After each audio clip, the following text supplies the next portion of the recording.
Sejam todos bem-vindos a mais um vídeo do canal Você Motivação. Que essa mensagem possa tocar seu coração. Tenha fé no Deus maravilhoso. Creia nos pequenos milagres que Ele prepara para a sua vida. Deixe seu comentário e like. Inscreva-se no canal e compartilhe com seus amigos. Que Deus abençoe você sempre. Neste mundo agitado, onde tantas vozes clamam por nossa atenção, é essencial encontrar equilíbrio. Devemos discernir as verdadeiras amizades. Andar com poucos, selecionar aqueles que genuinamente se importam e compartilham dos nossos valores. Falar com todos é uma forma de conexão, de abrir caminhos para novas experiências. Mas é preciso cautela. Nas palavras que proferimos, na intimidade que compartilhamos, é fundamental ter sabedoria e discernimento.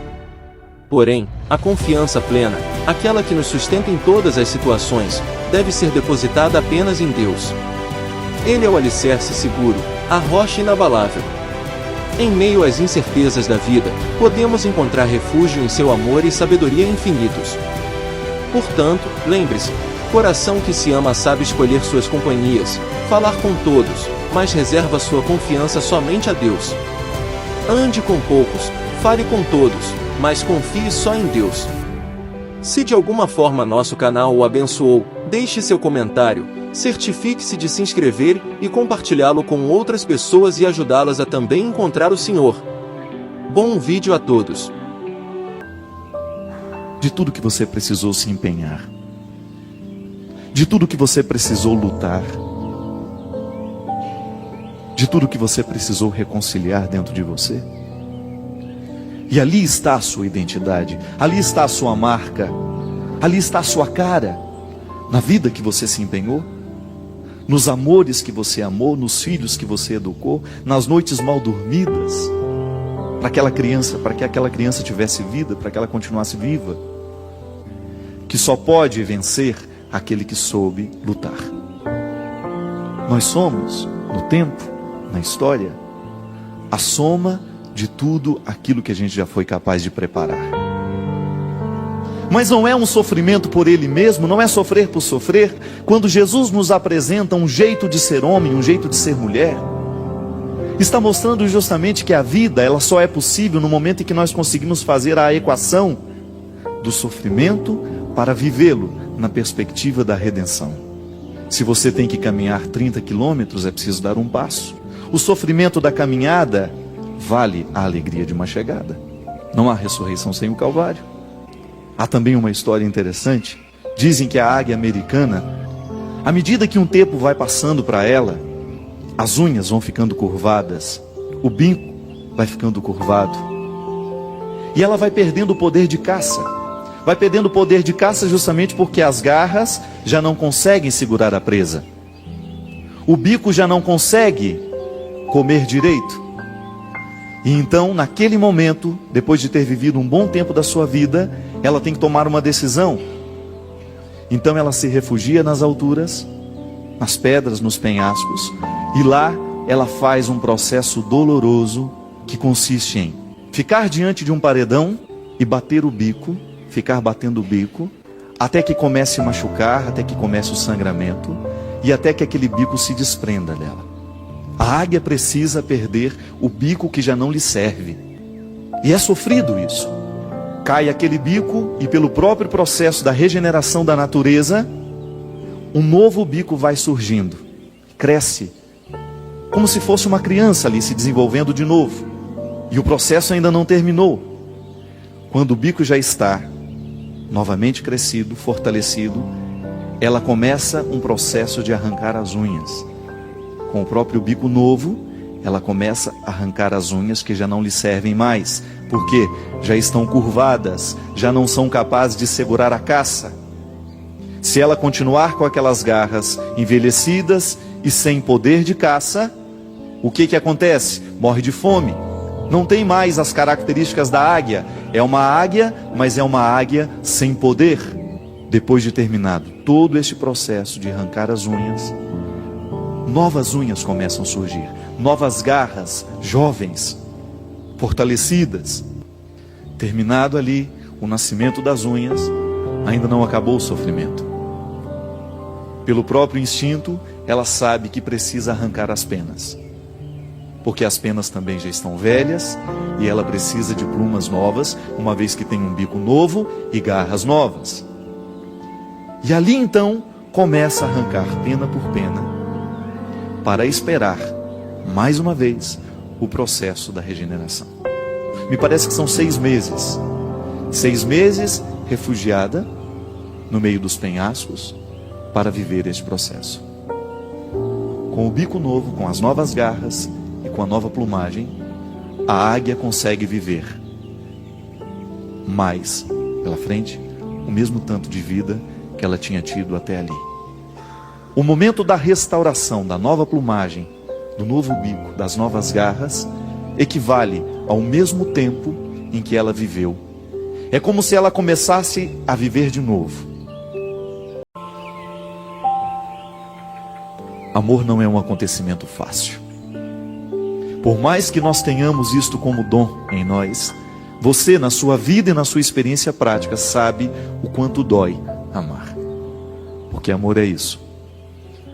Amor é um acontecimento que se eterniza em nós pela própria força de ser Ele o que é.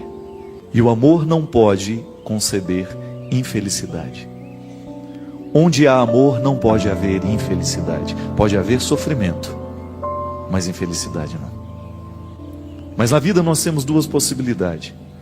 Ou sofremos a dor de amar e somos felizes, ou sofremos a dor do desamor e somos infelizes a vida inteira. Por isso, Jesus subiu a um monte, certa vez, para falar aos seus amigos o grande significado da felicidade. E certamente os discípulos estavam esperando uma fórmula mágica, assim como nós escutamos o tempo todo hoje no mundo, fórmulas de felicidade que são absolutamente fáceis. Uma coisa me inquieta nessa fórmula de felicidade. Como é que você pode entender que alguém pode ser feliz chorando? Como pode ser alguém feliz no momento da fome? Como é que nós podemos fazer a reconciliação de 2 realidades e descobrir nisso a felicidade? Como é que uma situação aparentemente que traz infelicidade, quando você descobre, por exemplo, a sua dor, a sua lágrima, você ter que entender que esta lágrima, esta dor, é a fonte da felicidade humana. E a beleza da vida, muitas vezes, não é naquilo que a gente consegue ver, mas é aquilo que a gente consegue ver a partir do que os olhos não podem. Só pode entender a felicidade aquele que já soube mergulhar naquilo que vem antes dela. Porque a vida humana é concreta, é no momento em que nós descobrimos que ela vai ganhando significado, que ela vai ganhando sentido, à medida em que a gente mergulha no antes, para depois conhecermos o verdadeiro depois. Só podemos falar de alegria se antes soubemos falar de tristeza. Só podemos falar de consolo se antes soubemos falar de desespero. Se você ainda não pôde descobrir o que verdadeiramente te faz feliz, ou que te realiza, se talvez você ainda não tenha descoberto o verdadeiro significado da sua vida, se ainda é triste, se ainda é infeliz, talvez seja porque ainda não foi capaz de mergulhar no mistério da sua tristeza, por exemplo. Talvez ainda não foi capaz de mergulhar no mistério do seu sofrimento e por isso não extraiu nada dele senão a decepção. A vida é assim. Se hoje você quisesse fazer um relato da sua vida e descobrir o quanto você já cresceu na sua história, se hoje você quisesse fazer um relatório da sua vida, quem sabe relembrar quem é você, fazer um relato de quem seja você, contar ao mundo quem é você, é só você fazer um relato de tudo que você já sofreu. Os sofrimentos humanos são muito parecidos, só muda de endereço. Já dizia minha mãe o tempo todo, cada um no seu canto, sofre seu tanto. Se hoje você tivesse a oportunidade de dizer quem é você, você não saberia dizer, se você não dissesse junto, tudo o que já aconteceu, que já lhe marcou, que já lhe definiu, tudo aquilo que você já sofreu, tudo aquilo que você já deixou partir, tudo aquilo que você já sepultou, toda a história de vida que já passou pelos seus dias, pela sua casa, pela sua família, porque não há ser humano concreto fora da experiência do sofrimento? Já parou para pensar o quanto que a natureza pode ser fértil para nos ajudar a entender o próprio significado das bem-aventuranças?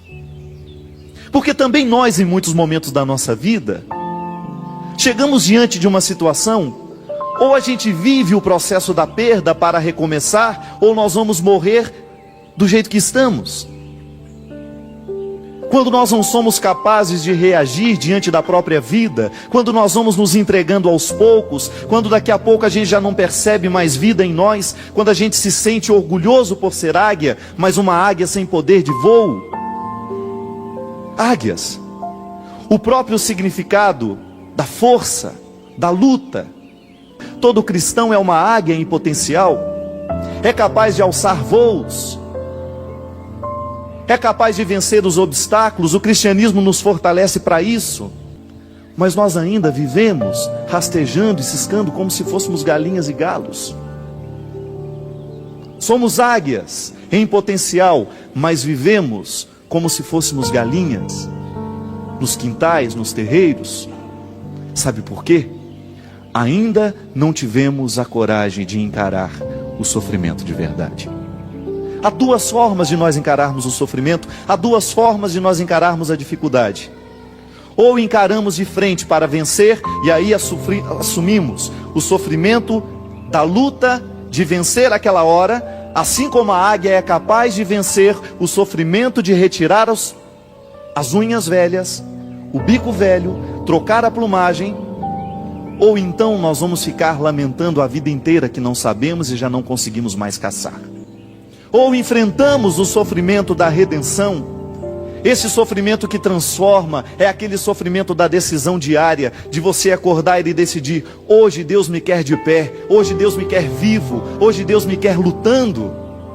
Ou então nós vamos nos sucumbindo cada dia mais, e vamos nos tornando apáticos, vamos nos tornando sem vida, achando que somos águias, quando na verdade nós só temos a aparência de águia, mas ainda não estamos transformados pelo poder da restauração que a vida pede de nós. Ainda não descobrimos a força que há no específico do que Deus pede de nós.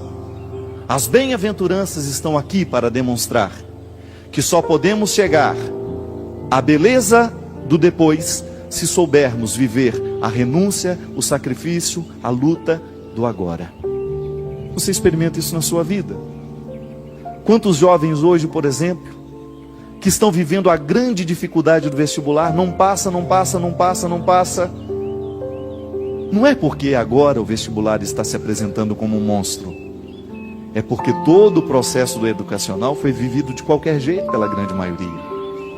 Não soube viver o sacrifício daquela hora, não soube viver o empenho daquela aula, que fará a diferença no resultado final, no momento em que ele tiver que dar respostas.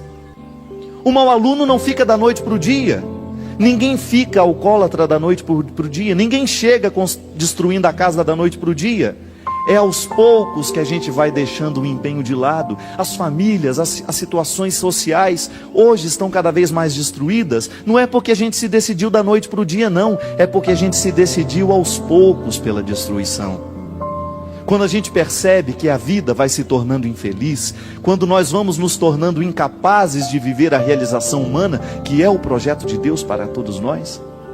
Deus não quer ninguém frustrado, Deus não quer ninguém decepcionado, Deus não quer ninguém caído nas margens da sociedade, mas Deus nos quer de pé. Mas esse estar de pé necessita que no dia a dia a gente tenha esforço, a gente tenha empenho. Eu fico pensando, sabe, o grande perigo que nós temos de chegar um dia na morte sem termos realizado 50% do que nós poderíamos ter feito na vida. E você pode observar que geralmente quem tem medo de morrer são pessoas que não sabem viver. Quem tem medo de morrer geralmente não sabe viver.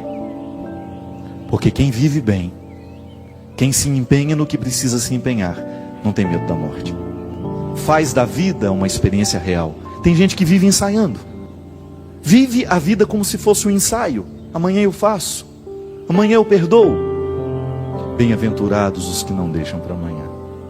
Bem-aventurados que sabem descobrir a beleza de ser feliz agora. Bem-aventurados aqueles que descobrem que a felicidade não é amanhã, mas é agora. A própria experiência de fazer com que a felicidade aconteça amanhã, eu já estou de alguma forma sendo feliz. A própria experiência de preparar a festa já é uma forma de viver a beleza da festa. E é por isso que quem espera demais pela festa se decepciona com ela depois. Vive o atropelo, fica só pensando no que vai ser, fica só pensando no que vai ser, não está percebendo que o que está sendo já está sendo bonito, já está valendo a pena. E então quando chega a festa e passa e acaba, mas era só isso? Você é que não foi capaz de descobrir que preparar a festa já era uma forma de ser feliz. Que já havia uma alegria escondida em cada momento da preparação. Porque a nossa casa está cheia de pequenos pacotes, cheio de pequenas felicidades escondidas. Porque às vezes nós achamos que esta grande felicidade estará num grande pacote final. Vamos atravessar um lugar e chegar lá, a felicidade está lá. Não.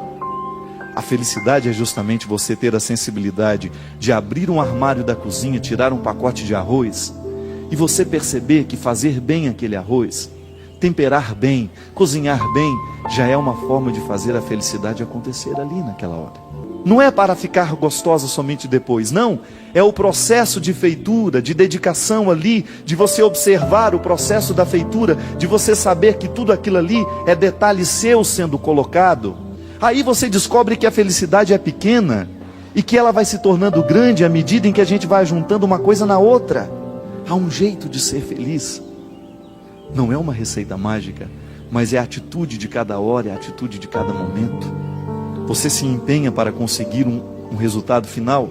O atleta, por exemplo, o que diferencia um atleta medalha de ouro do medalha de prata? Às vezes, minha gente, 5 segundos, milésimos de segundos. Chegou à frente por uma diferença de milésimos de segundos. E sabe o que faz a diferença no final? Às vezes 5 minutos, 10 minutos a mais de treino por dia. Que no final de tudo, faz a diferença na vida de quem é medalha de ouro. E às vezes, no momento em que a gente descobre que precisa dar 5 minutos a mais para chegar no segundo ponto da bem-aventurança, da consolação, da alegria, no momento do sofrimento, no momento da luta, no momento da humilhação, quando a gente precisa dar 5 minutos a mais, nós não temos disposição, a gente não vê a hora de ficar livre daquilo. Se o treinador, se o atleta começa a pensar assim, ele jamais será um vencedor. Jamais será um vencedor e se contentará sempre em ser um terceiro, quarto, último lugar, porque ele já aprendeu a ser um perdedor, aprendeu a ser uma águia velha sem o poder de caça, aprendeu a ser uma cigarra eternamente debaixo da terra, que nunca sai para cantar, porque não vive de fato o processo de estar ali para ser o que é. O medalha de ouro é aquele que se desafia. Estou cansado, mas vou treinar mais 5 minutos. Porque isso, 5 minutos hoje, 5 minutos amanhã e depois farão diferença no meu resultado final. E tem isso diante de si, tem essa consciência de que não pode parar, de que não pode deixar de lutar. Porque a vida, a felicidade só acontecerá na sua vida se ele souber viver o empenho daquela hora, a dificuldade daquele momento, se souber sorver com todas as forças aquele momento que está lhe batendo a porta, aquele desafio que precisa ser vencido. Porque há muitos de nós que precisa cair o bico e fica só olhando para o penhasco. Meu Deus, preciso começar a bater esse bico nesse penhasco. Vou começar amanhã. É igual dieta que começa na segunda. Nós sempre temos uma desculpa. Esse final de semana eu vou aproveitar. Depois eu começo. E aí, nós vamos enganando a gente mesmo e nós vamos ficando só na primeira parte.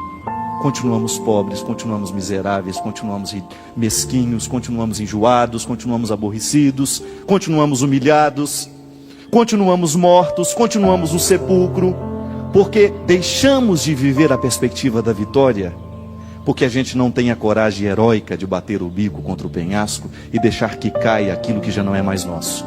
É igual pessoa que morre alguém da família e que não aceita a morte. fica vivendo como se aquela pessoa existisse, estende o sofrimento a vida inteira, não é capaz de dar tchau, não é capaz de sepultar, não é capaz de compreender que as pessoas morrem, por mais trágico que seja a morte. Precisamos nos libertar disso. Morreu, vamos sofrer, mas vamos sofrer para que a cura aconteça em nós. Vamos sepultar o que precisa ser sepultado. Nisso consiste a maturidade. É igual o namorado que termina e que não aceita que o namoro acabou, fica eternamente sofrendo pelo namorado que não virá mais. E não são poucas as pessoas que hoje vivem a agonia, porque não sabe deixar as pessoas irem embora, não sabe deixar as pessoas partirem. Saudade é o revés de um parto. É arrumar um quarto para um filho que já morreu. Olha que coisa mais triste.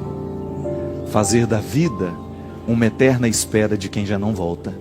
E quem espera por aquilo que não é possível, já está sendo infeliz nas pequenas partes. Porque o bonito da vida é a gente descobrir, não deu certo, mas agora a gente pode ir além. Quem gosta de apontar para o que não deu certo são as pessoas infelizes.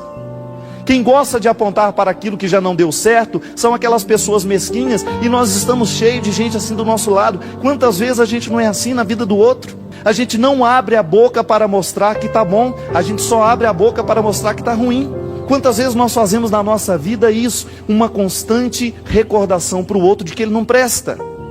Só pode apontar a pobreza do outro se você tem uma riqueza para apresentar para ele. Senão, o seu dedo acusador não serve para nada. Ele não faz diferença na vida do outro. O diabo, o demônio, essa força contrária que se opõe a Deus, eu gostaria muito, do fundo do meu coração, que hoje esse olhar de Jesus pudéssemos encontrar também. Quem sabe para a gente ter coragem de levantar e não acabar. Quem sabe para uma nova esperança tomar conta do nosso coração, para que a gente seja capaz de esperar a morte, que é justamente o momento da nossa transformação. Porque sabendo viver, nós certamente saberemos morrer. Hoje é o tempo. Hoje é a vida. A vida não foi ontem. O que foi ontem já não tem mais poder de decisão sobre nós. Pode até nos influenciar, mas não é decisivo mais, porque já foi, já acabou. Agora, hoje é o dia de ser olhado. Hoje é o dia de descobrir que ainda tem jeito. Hoje é o dia de decidir-se. De quem sabe buscar um afluente.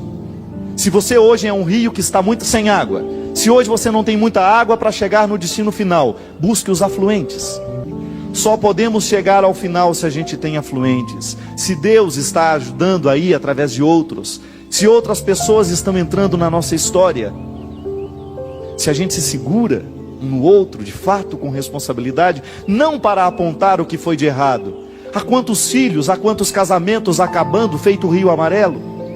Sabe por quê? Porque falta água para fazer levar até o final. E águas são palavras que vão nos ajudando a vencer aos poucos, que vão nos ajudando a superar os obstáculos.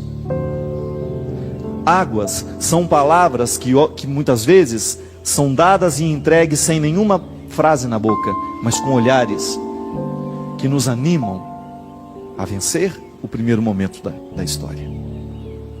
Bem-aventurados hoje aqueles que são capazes de buscar os seus afluentes, de buscar uma boa influência na vida, de superar este momento de dor, de superar esse momento de tristeza e de descobrir que nisso já há uma felicidade.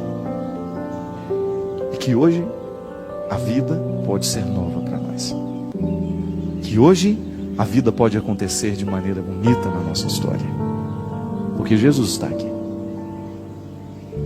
Jesus é a certeza de que nós ainda temos solução. Eu sei que muitas vezes a gente desiste da gente mesmo, né? Eu sei que muitas vezes a gente olha para ele e não tem jeito não. Esse bico está caído demais. Então não tem problema. Nasce outro. É só ter coragem de arrancá-lo. É melhor ser uma águia sem bico, mas sabendo que um outro está crescendo, de que ser uma águia com um bico que é grande, mas que não serve para nada. Se tem uma coisa que é difícil na vida, é a gente experimentar a misericórdia pelo lado dos fracos. Experimentar a misericórdia pelo lado dos fortes é ótimo. É muito bom dar conselho, é muito bom dar dinheiro para quem é pobre, é muito bom ajudar quem precisa. Isso é maravilhoso, é quase uma vaidade ser misericordioso. Quero ver é a gente descobrir a graça e a alegria de viver a misericórdia pelo lado do fraco. Quando eu tenho que assumir aqui nessa história, eu sou necessitado. É vergonhoso muitas vezes a gente abrir o coração e dizer: hoje quem precisa de ajuda sou eu, porque eu estou acabando. As minhas garras já não servem para nada senão para machucar. Não consigo apanhar nada de bom no mundo. Eu vou e tudo que eu pego é só carniça. Não consigo pegar nada vivo porque eu não tenho forças mais para retirar a vida. Não consigo mais me alimentar porque eu já não sou mais capaz de ter ali condições, habilidade. Aí a gente vive na carniça, a gente vive cultivando os mortos, a gente vive no passado, a gente vive na decepção e a gente não experimenta, não prova a beleza que há no outro lado. Sabe quando você se torna capaz de descobrir o avesso? Quando você olha um pano, fala: nossa, é engraçado, o pano do avesso ele é bonito também. Dá quase que para usar dos dois lados. Só que você precisa ver e descobrir a graça de olhar o avesso. Olhar a sua tristeza, por exemplo, do avesso. A tristeza do avesso é sempre uma alegria sendo preparada. O rompimento do avesso, precisou romper aquela relação que te fazia mal, que trazia dor, que trazia sofrimento. Você olha do avesso e você descobre: nossa, é a minha libertação. O sofrimento do rompimento é a minha libertação. Namorados e namoradas que estão aí se machucando há anos e anos e anos e não têm coragem de romper, não têm coragem de acabar. Amizades que às vezes estão nos destruindo, vícios que estão nos destruindo. Olha do avesso o sofrimento do rompimento e você descobre a sua libertação. Veja a humilhação pelo lado do avesso e você descobre a virtude. E aí sim, a gente vai se tornando sábios, porque a gente descobre que há um jeito diferente de enxergar o mundo. Há um jeito diferente de ver aquela mesma história, só que agora com os óculos de Jesus. Antes era desesperador, agora não, porque a gente olha com os óculos de Jesus. Antes era impossível amar aquela pessoa e agora, emprestando o coração de Jesus, se torna mais fácil. Antes era impossível perdoar, mas agora, emprestando o coração de Jesus, se torna mais fácil. Porque o coração de Jesus vai me mexendo, vai me transformando e eu vou me tornando diferente. Porque a transformação vai chegando em mim. Está enxergando mal? Não está sabendo ver a alegria na tristeza? Não está sabendo ver a vitória no treino, no sofrimento daqueles 5 minutos? Peça a Deus os óculos dele. Mas eu te achava tão feio antes. Engraçado, eu não suportava aquele seu jeito de falar. Agora com os óculos de Jesus eu te vejo diferente. Eu te via com tanto preconceito, meu Deus do céu. Eu te achava um homem vulgar. De repente eu coloco os olhos de Jesus e te enxergo de um jeito diferente. Eu não tinha a menor paciência com você. E agora, com os óculos de Jesus, eu te vejo de um jeito tão diferente. Parece que mudou. E às vezes está do mesmo jeito. O que mudou foi o seu jeito de enxergar. Olhe para suas mãos. Mãos que tantas vezes trabalharam e mãos que tantas vezes ficaram paradas sem fazer nada. Essa é a nossa vida. E pense que nessas mãos Deus resolveu colocar a sua felicidade. O presente está aí, só que está embrulhado. É preciso ter coragem de abrir o pacote. E dentro dessa caixa, Deus colocou um par de óculos. Esse é o seu presente, para que você coloque hoje e possa enxergar um mundo diferente. Que está presente em nós o tempo todo, nas nossas relações, forças demoníacas o tempo todo dentro de nós. Eu não gosto de imaginar o diabo como um homem chifrudo, não. Apontando, não. Sabe como que eu gosto de pensar o diabo? E que eu acho que é um jeito mais saudável de pensar? Quando a gente é mal nas pequenas coisas. Quando o outro constrói uma relação de maldade só para enganar. Isso é demoníaco em nós. É como se o mal estivesse aqui e eu tomasse uma parte dele e falar, eu agora quero ser mal também. Eu estender a mão em direção à maldade e dizer, venha para mim. Isso é demoníaco, isso é o diabo. E o diabo, essa força contrária, é aquele que fica parado nas esquinas da vida, nas portas das nossas casas, dentro dos corredores das nossas casas, para dizer assim, olha ali o que você fez de errado. Mesmo que a gente não tenha conseguido fazer certo, Deus, ao contrário de ficar apontando o que não foi feito, ao contrário de ficar apontando o que não deu certo, Ele apenas nos sorri e nos diz, olha o que ainda pode ser feito. Olha a beleza que ainda você não foi capaz de conquistar. Vive esse tempo debaixo da terra agora, de sofrimento, de luta, mas não viva triste não. Já descubra que esta luta, esse sofrimento, é redentor na sua história. Perceba que neste momento da sua história, há uma felicidade sendo nutrida, e que você só será capaz de reconhecê-la à medida em que você é capaz de perceber que neste momento da sua vida, da sua história, há uma dor acontecendo, mas há uma alegria sendo preparada. Só sabe ser feliz quem soube ser de fato triste. Só sabe ver o valor da riqueza aquele que verdadeiramente experimentou a pobreza. E é por isso que há um ditado popular que diz muito bem, tudo que vem muito fácil, vai embora muito fácil também. Que não precisou lutar para alcançar. A felicidade já foi dada para todo mundo. Deus não muda de ideia. Deus não amanhece mal-humorado e fala, hoje eu vou retirar o que já dei. Não.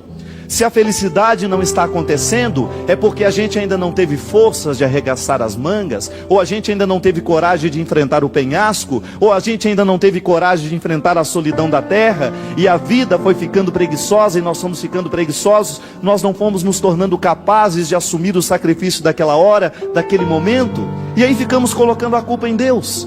Mas e a minha parte, e a sua parte? Onde é que está o nosso empenho? Onde é que está o preparo nosso de cada dia? Aquilo que você olha e enfrenta, gente do céu, eu não posso continuar com esse bico caído desse jeito. Eu tenho que ter coragem de mexer na minha história, nos meus sentimentos. Eu tenho que tomar coragem de mexer nas minhas feridas, porque é somente mexendo que eu vou me tornar capaz de viver a cura, a experiência da reconciliação interior. Quantos de nós precisamos fazer isso? Quantos de nós precisamos aqui viver neste momento, agora quem sabe, sair deste sofrimento que não tem nenhuma redenção nele? Sofremos por sofrer, vivemos por viver, a gente vai vivendo pela metade. A gente vai vivendo como se fôssemos vamos fazendo da vida apenas uma experiência de metade. Dizem que na China há um rio chamado Rio Amarelo, diferente dos outros rios, porque este rio, ele acaba antes de morrer. Mas você poderia me perguntar assim, mas padre, qual é a diferença que existe entre acabar e morrer? Não é a mesma coisa? Não. Quando a gente morre, nós na verdade entramos numa nova perspectiva de vida, não é assim que a gente acredita? Então a gente não acaba, a gente continua na eternidade. A morte é apenas um momento de transformação.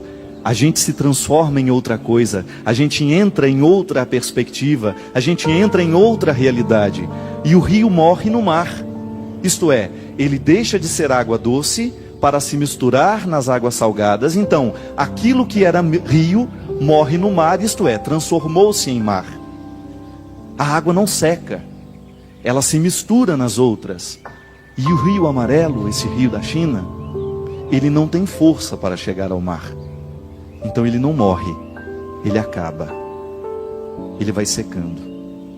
Ele não tem força para ir além. Ele não chega ao destino final. E veja bem você que o remanso das águas de um rio não tem outro significado senão levá-lo a morrer no seu destino final. Que não é uma coisa triste. A morte não é um acontecimento desastroso para o cristão. Também para o rio não é.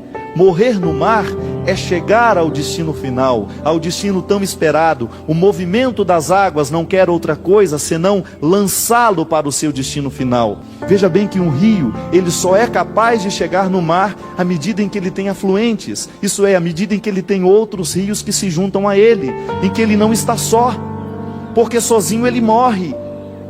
ele acaba antes de morrer. Sozinho ele não chega ao destino final.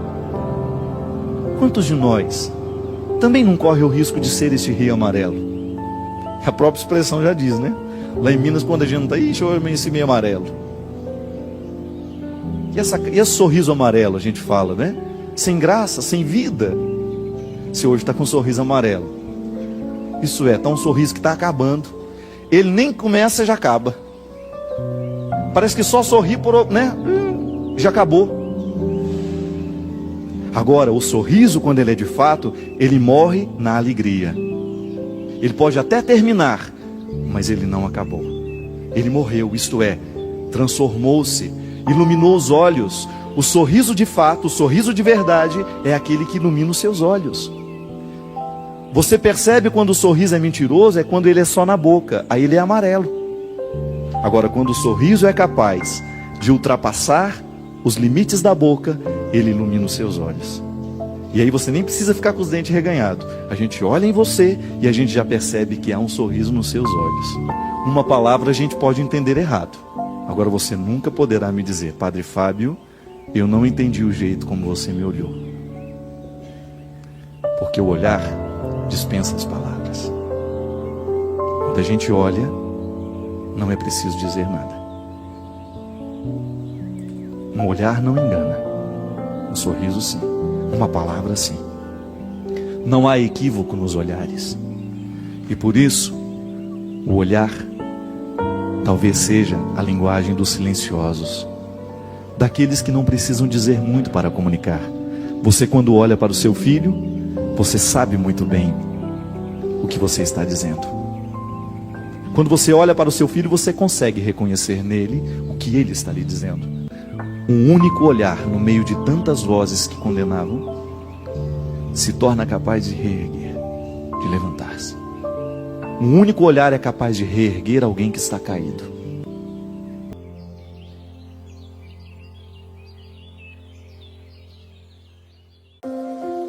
Derrame o Deus Todo-Poderoso sobre nós, sobre o nosso coração, a bênção que encoraja, que transforma, que modifica.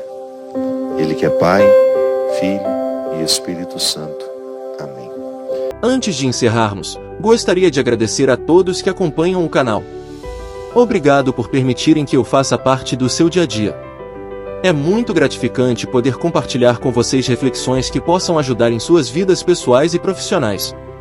Se você ainda não se inscreveu, inscreva-se agora para não perder nenhum dos nossos próximos vídeos.